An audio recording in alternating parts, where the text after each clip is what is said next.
The cold glass of the office building presses against my forehead. Down below, the city lights blur into streaks of watercolor against a bruised, twilight sky. I can feel the vibrations of the distant traffic through the floor. Inside this room, the air is sterile, silent, broken only by the hum of unseen machinery and the rhythmic click of the lawyer's pen on a legal pad. It's a silence that feels heavier than any noise, the kind that settles just before everything shatters. My hands are steady on the windowsill, surprising me. Inside, a storm rages, but on the surface, I am a statue carved from ice. The documents are spread across the conference table behind me. Pages filled with language designed to obscure, to confuse, to legalize theft. But I see the truth printed there in unforgiving black and white. An $8 million trust. My family's legacy. Gone. And where it went, who took it, feels like a punch to the gut delivered in slow motion. The name on the transfer order isn't a stranger's. It's the name of the man I married. Let me know where you're watching from and what time it is. And if you haven't already, please subscribe. It helps me more than you know. Before the sterile silence, before the betrayal laid bare on paper, there was a life. A good life, or so I thought. My world was built on comfort, not just financial, but the comfort of knowing where I stood, who I was with. My family had built its wealth over generations. Not old money that felt stifling, but inherited security, managed through trusts, a foundation for future generations. Mine was substantial, held in a private trust designed for stability, for providing opportunity, not lavish excess. It represented hard work, foresight, a lineage I was proud of. Then there was Mark, my husband. He came into my life like a gust of wind, full of energy, ambition, charm that felt utterly genuine. He wasn't for money, but he was smart-driven. He had a startup, something in tech, full of buzzwords I didn't always understand but believed in because he did. His enthusiasm was infectious. He made me feel seen, excited, like we were building something together. Marriage felt like a natural, joyful step. We bought a beautiful house, not ostentatious, but spacious, filled with light. We talked about the future, about family, about growing old together. His business grew slowly at first, then picking up speed. He worked hard, long hours, but he always made time for me. Or I thought he did. Looking back, maybe the long hours started earlier than I realized. Our life settled into a comfortable rhythm. Weekends at home, quiet dinners, planning small trips. My trust money wasn't something we ever needed to touch for daily life. It was there, a safety net, an inheritance I planned to steward just as my family had. Mark knew about it, of course. It was part of my background, like my college major, or where I grew up. He never seemed overly interested, which I took as a good sign. He wanted to make his own money, build his own success. He admired my family's history, he said, but he was focused on his future. I believed him. Why wouldn't I? He was my husband, my partner, my best friend. The first crack in the foundation wasn't a dramatic explosion. It was small, almost imperceptible. A late-night text notification on his phone I saw by accident. Nothing incriminating, just a name I didn't recognize, a casual, slightly too warm exchange about a meeting. My stomach tightened, a flicker of unease I immediately dismissed. He worked with a lot of people. Business was like that. Networking. I hated that I even felt a twinge of suspicion. It felt disloyal to the man I loved. Then came the subtle shifts. More late nights that felt less about work and more about avoidance. A new phone he was suddenly possessive of. Small lies that didn't add up, inconsistencies about where he'd been or who he'd been with. The charm was still there, but it felt thinner, a veneer. My unease grew, a low hum beneath the surface of my life. I started paying closer attention, something I'd never needed to do before. Looking at credit card statements more closely. Noticing the way he flinched if I reached for his phone. The man I thought I knew was subtly changing, or maybe he wasn't changing at all and I was just finally starting to see who he really was. The affair, that discovery, was its own kind of pain. Cliché, messy, devastating. Finding the hidden phone, seeing the messages, the pictures. The carefully constructed world of our marriage crumbled around me in that moment. The raw pain of betrayal, the humiliation, the question of how I could have been so blind. It was a physical agony, like being hollowed out from the inside. Days blurred into a haze of tears and disbelief. Confronting him was ugly, full of the predictable denials, the eventual crumbling confessions, the pathetic apologies that meant nothing against the scale of the lie. He begged, he pleaded, he promised to end it. The other woman was a mistake, a temporary lapse. It meant nothing. He loved me. He wanted me. But the pain ran too deep. The trust was gone. Not just the trust between husband and wife, but my fundamental trust in my own judgment, in the reality I thought I inhabited. I agreed to consider therapy, to separate temporarily, to try and process the wreckage. He moved out, contrite, seemingly broken. I stayed in the house, adrift in silence, the air still thick with his presence, the ghost of the life we'd shared. The separation was a desolate time. The raw emotional wound began to scab over, leaving a hard, cold anger underneath. I started the practical steps of disentangling a life. Reviewing finances was part of it, a necessary evil. Our joint accounts were straightforward enough. Then I looked at my personal accounts, the ones linked to my family trust. I hadn't paid much attention to them directly. The trust was managed by a private firm, statements sent quarterly to my family's lawyer. But I had access to online summaries. It was late, the house silent and dark.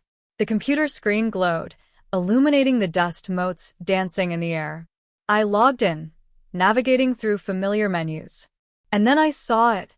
A transaction. An enormous one. A transfer out of the trust. Not just a few thousand, not even a few $100,000. Million. An amount that made my breath catch in my throat. My first thought was a mistake. A glitch. This couldn't be real. This wasn't how the trust worked.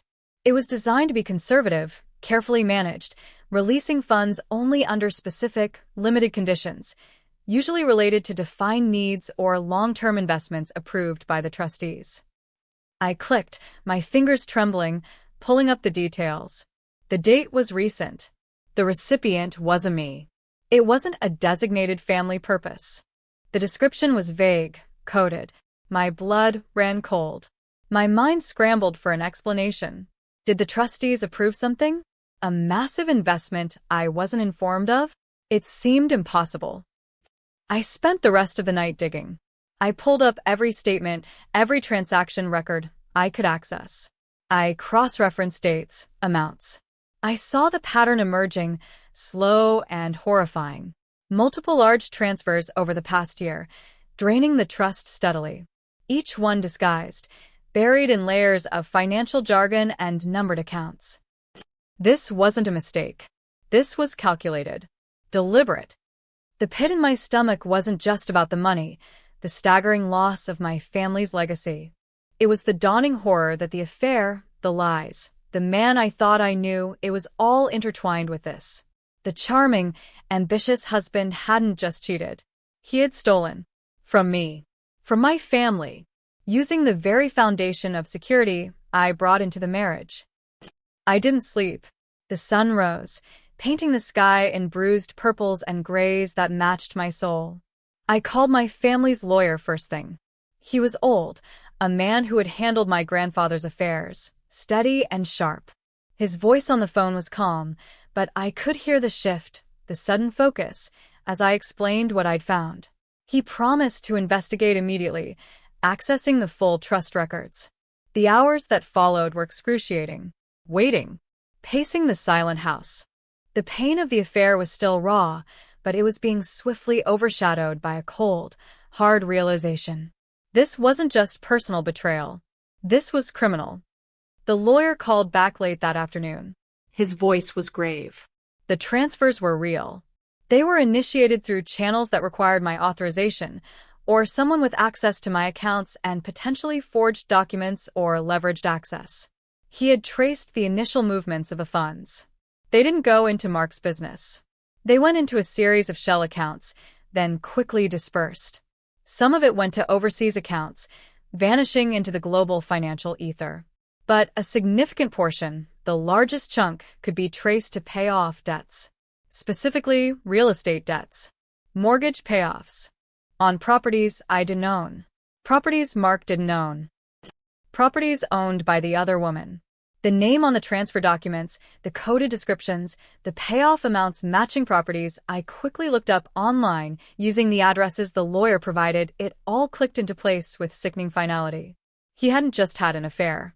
He had been funding her life, using my family's money to pay off her houses. An $8 million trust. Gone. Or, at least, a significant portion of it, maybe close to the full amount once everything was traced. Used as Mark's personal slush fund, primarily to settle the debts of his mistress. The pain of the affair was a physical wound. This was different. This felt like a violation of my very being, a theft of identity, of legacy, of the future I had planned. It wasn't messy passion. It was calculated, cold, deep betrayal. The kind that changes you irrevocably. In that moment, something inside me snapped. The hurt, the confusion, the devastation, they didn't disappear, but they were overlaid with a layer of ice. I stopped crying. My hands stopped trembling. I looked at the phone, at the lawyer's number still on the screen. He was talking about options, about recovery, about criminal charges. But his words felt distant. This wasn't just about getting the money back, though that was important, vital for my family. This was about something far deeper. This was about justice. Not just legal justice, but a cosmic rebalancing. Mark hadn't just stolen my money. He had stolen my trust, my peace of mind, my future. He had used my family's history to fund his sordid present. And he had done it with the smug confidence of someone who thought he was untouchable. He thought he could take everything I had and use it to build a life with someone else, leaving me with nothing but the wreckage.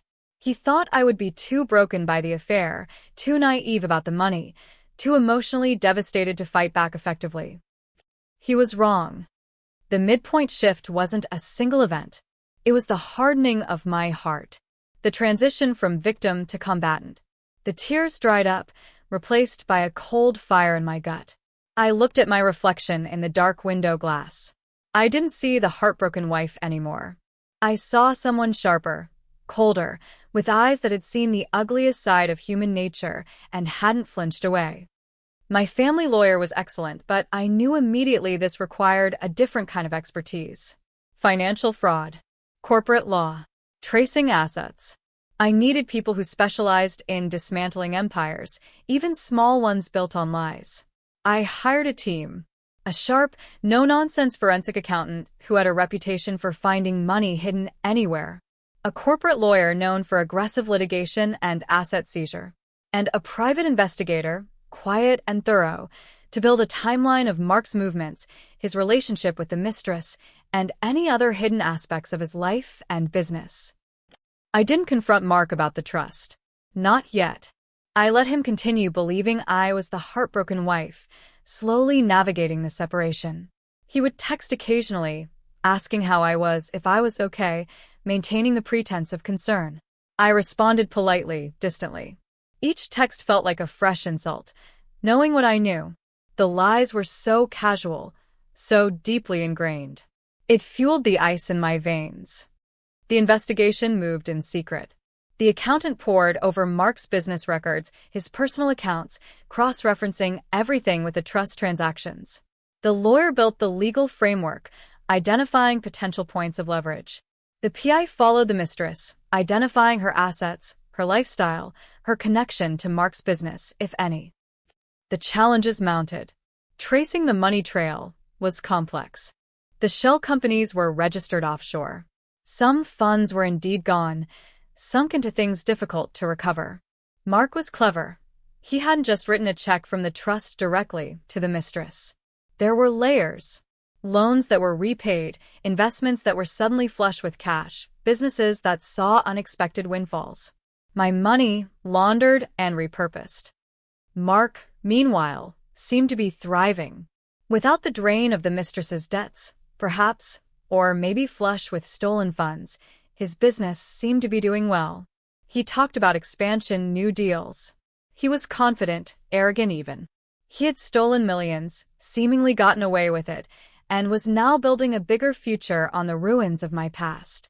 It felt like a race against time. The more successful he became with the stolen money, the harder it would be to disentangle. The legal process felt slow, bureaucratic, frustrating. There were moments I felt overwhelmed, buried under the weight of the betrayal and the complexity of fighting back. The deepest crisis hit when my lawyer explained the difficulty of recovering the funds directly from the mistress. She could claim she didn't know the source of the money, that it was gifts or loans from Mark, not knowing it was stolen trust funds. Recovering directly from Mark was possible, but if his assets were tied up in his business, it could be a long, drawn-out legal battle, potentially crippling his company, but not necessarily getting the trust's money back quickly, or even fully. He could declare bankruptcy, tied up in courts for years. It seemed like he had insulated himself, using the complexity of corporate structures and international transfers as a shield. The $8 million felt further away than ever.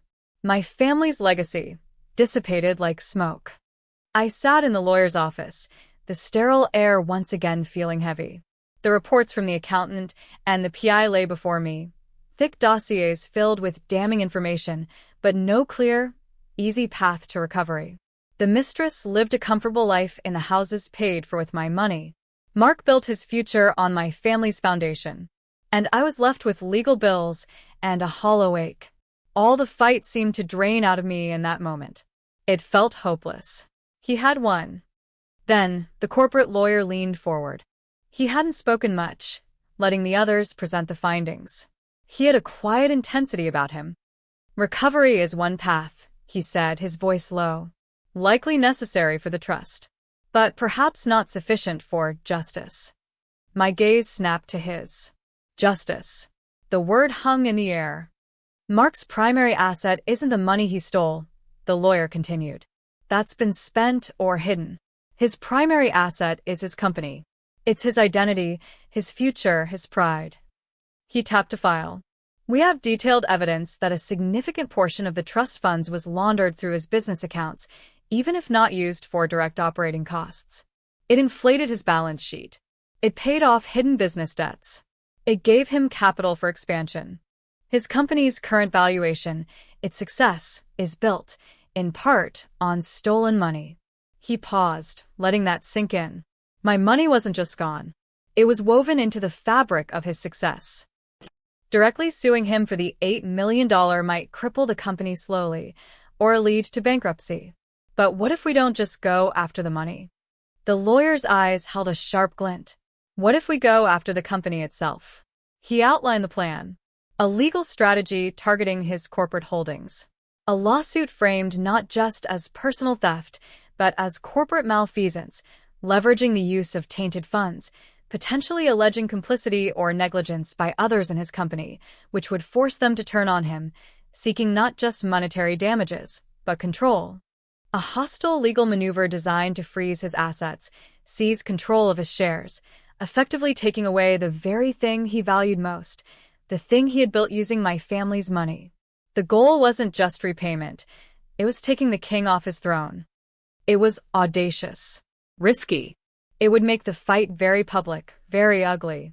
It would expose his fraud to his investors, his employees, the entire industry he courted. It wouldn't just ruin him financially. It would destroy his reputation, his legacy. The ice in my veins began to flow again, cold and purposeful. This wasn't just about recovering funds. This was about consequence. About showing him that there were repercussions for such profound, calculated betrayal. He thought he could steal my foundation and build his empire. I would take his empire and return it to dust. This was the turning point. There was no more doubt, no more hesitation. The path was clear, brutal, and necessary. "Do it," I said, the word feeling solid, heavy with resolve. "Go after the company." The silence in the sterile conference room was absolute now, charged with anticipation. The lawyer across the table nods, his expression grim but approving. He understood this wasn't just a legal battle, it was a war. The next weeks were a blur of preparation. Gathering the final pieces of evidence. drafting the lawsuit, hundreds of pages detailing the transactions, the shell companies, the payoffs, the calculated deception, coordinating with the courts, the financial institutions. This had to be executed perfectly, simultaneously, to prevent him from moving assets or covering his tracks once he knew what was coming. Everything was done in secret. Mark had no idea the storm was gathering. He was still texting occasionally, talking about meeting for coffee, about working things out. Each message twisted the knife, but I used it to fuel my resolve. He was walking into a trap he didn't even see. The day arrived. There was no dramatic courtroom scene, no shouting accusations in a public forum initially. The plan was surgical. At precisely 9 a.m., legal teams across the city moved.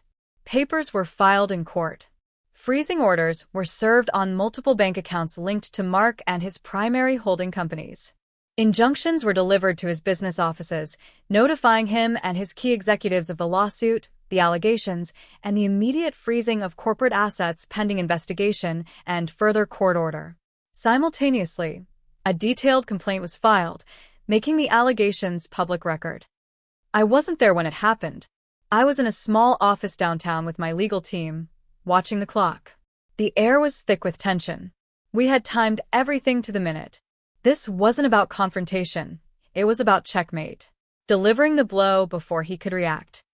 My phone, which had been silent for hours except for necessary communication with my team, buzzed.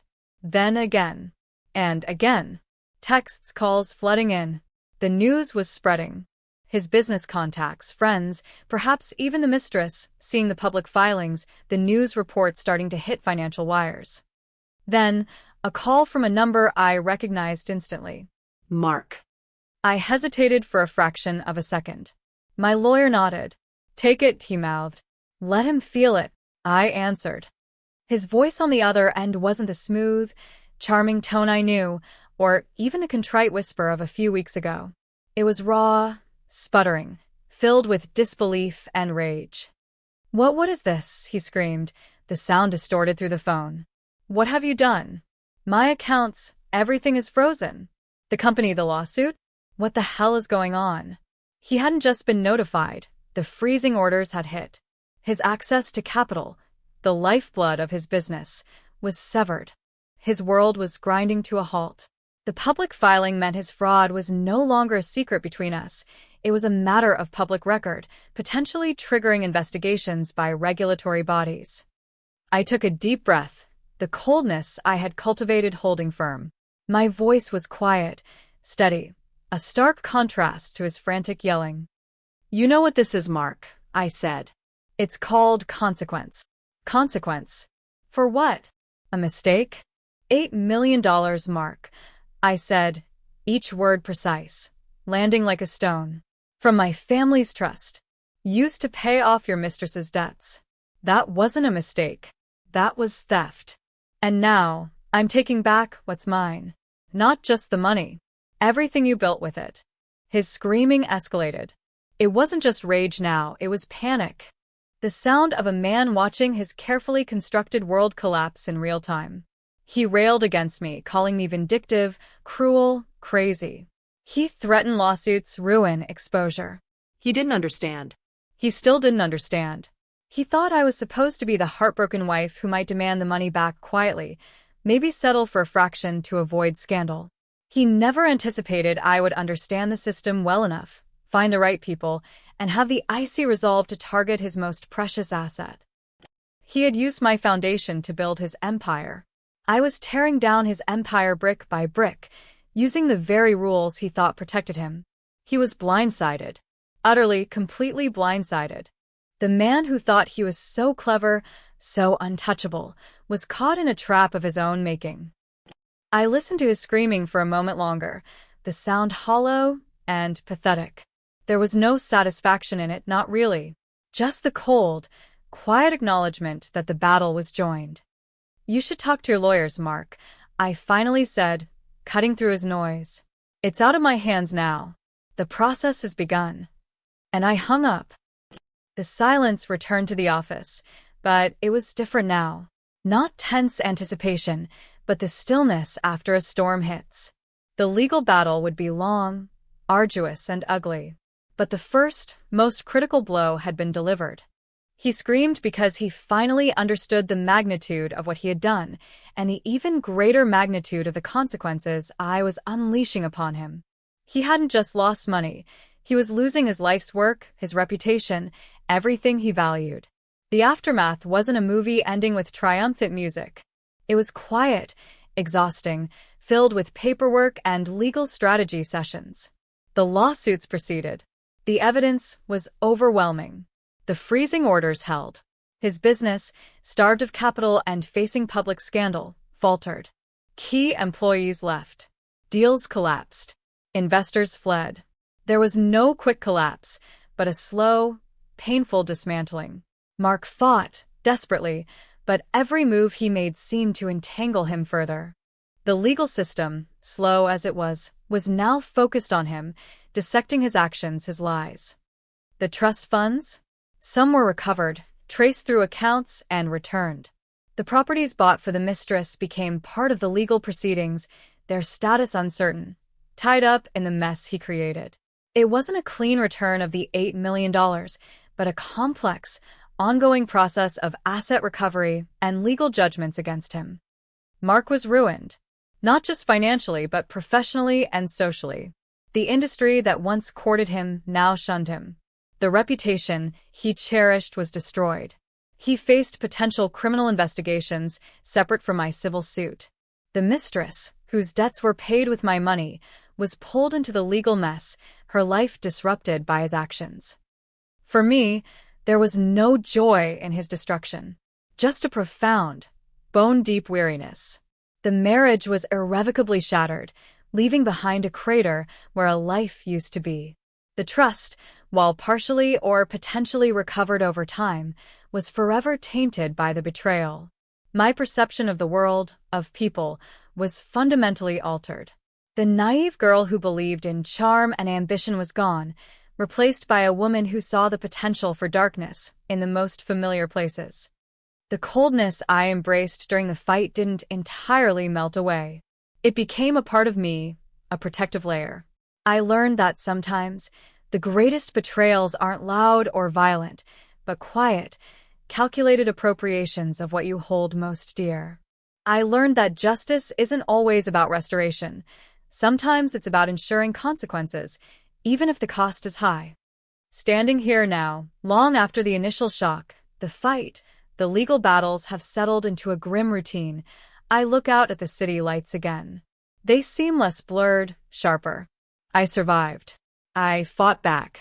I didn't let him get away with it. But the victory feels hollow in some ways.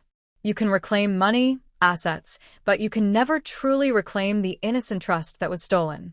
The scar remains, a permanent reminder of the $8 million betrayal and the man who thought he could take everything and face no reckoning. He screamed when his world ended, but mine had already ended long before, in the quiet discovery of a lie. If this story hit close to home, I'd love to hear your version. Drop a comment with where you're listening from and what time it is. Thanks for being here. Subscribing helps bring more of these to life.